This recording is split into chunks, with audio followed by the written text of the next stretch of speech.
second video of the Excel 101 series. Today we will learn how to navigate in a workbook and how to select your data effectively in an Excel worksheet.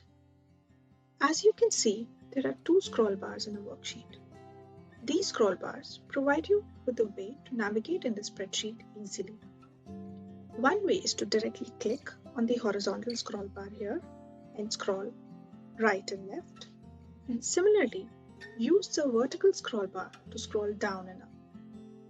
The other way is to use the small arrows at either end of the scroll bars to make smaller movements, one row at a time. However, the more efficient way of navigating through the worksheet is by using the keys on the keyboard. The 4 keys on the keyboard, left, right, up and down, allow us to move easily in the cell, one cell at a time.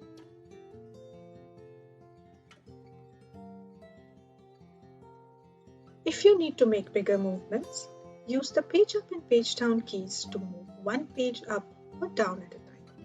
So I am pressing the page down button to come down one page down, and I am pressing the page up button now to come back up one page at a time. Shortcuts are another way to move easily through your data in a worksheet. For example, Control plus Home button is an extremely handy shortcut. When you are working in a sheet with a lot of data, wherever you are in a worksheet, it can bring you back to the beginning of your spreadsheet. And in a very large spreadsheet, this saves a lot of time. You may also wish to navigate to different sheets within your spreadsheet when you are working on a spreadsheet with a huge amount of data. One way to do this is to simply click on any of the worksheet tabs. The other way is to use Control plus page down to move down through your sheets, and use Control plus page up to move back up through your worksheets.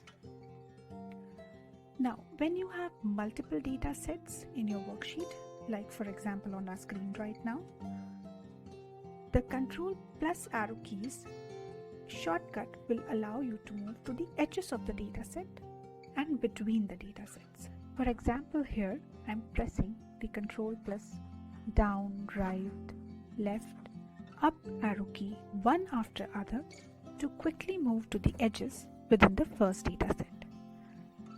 And then I will press the Control plus right arrow key to jump to the adjacent data set.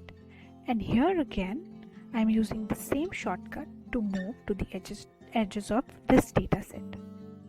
These were a few navigation techniques that were key to review before we move on to the planned short exercise in our next video.